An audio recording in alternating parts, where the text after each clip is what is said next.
बिल्कुल प्रभा, क्योंकि वो कहते हैं ना कि अभी इससे पहले भी हम जिक्र कर रहे थे इसी बात का कि नतीजे चाहे स्कूल के हो, कॉलेज के हो या फिर राजनीति के हो, हर जगह एक आखिरी जो पड़ाव होता है वो आस्था का केंद्र भगवान के दर पर ही लोग माथा टेकते हैं। इसी बीच बड़ी खबर आ रही है, यूपी का रुझान सामने आया है। जो आपको बताते चले कि यूपी का रुझान अब सामने आया। यूपी का रुझान में कई ऐसी सीटें हैं जहां पर एनडीए आगे है। जहां वाराणसी से पीएम मोदी आगे है, अमेठी से स्मृति ईरानी आगे है और आजमगढ़ से धर्मेंद्र यादव आगे चल रहे हैं इस वक्त।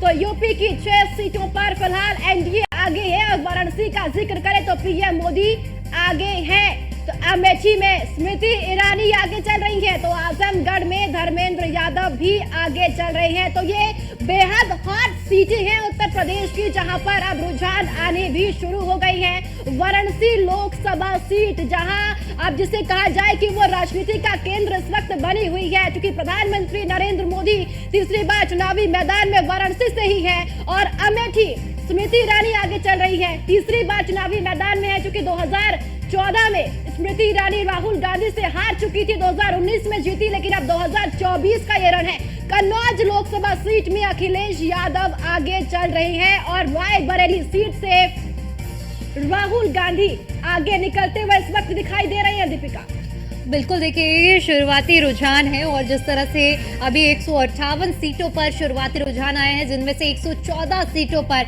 एनडीए ने बढ़त बनाई हुई है और 39 सीटों पर इंडी गठबंधन आगे हो रहा है। वहीं अगर उत्तर प्रदेश की बात करते हैं तो उत्तर प्रदेश की 80 सीटों में से 32 सीटों पर बढ़त बनाए हुए। वहीं अगर उत्तर प्रदेश की हॉट सीटों की बात करें तो कन्नौज से अखिलेश यादव आगे चल रहे हैं, मैनपुरी से डिंपल यादव बढ़त बनाए हुए हैं। तो ये समाजवादी पार्टी का गढ़ है और समाजवादी पार्टी ने पुरजोर प्रयास किए हैं, पूरी ताकत इन सीटों पर झोंकी है और ऐसे में कहीं ना कहीं ये जो ताकत चुनावी मैदान में झोंकी गई है वो अब सार्थक होती भी नजर आ रही है। समाजवादी पार्टी के पक्ष में दोनों ही सीटों में नतीजे, चाहे बात कन्नौज की हो या फिर मैनपुरी की हो, शुरुआती रुझान जाते हुए नजर आ रहे हैं। इसके आजमगढ़ को भी नहीं बोलना चाहिए, क्योंकि आजमगढ़ में धर्मेंद्र यादव भी आगे हैं इस वक्त। बिल्कुल बिल्कुल, देखिए प्रभा, क्योंकि आजमगढ़, कन्नौज और मैनपुरी ऐसी सीटें रही हैं जहां हमेशा से समाजवादी पार्टी का गढ़ रहा है और तीनों ही सीटों पर समाजवादी पार्टी ने बढ़त बनाई है। इसके अलावा देखिए प्रभा,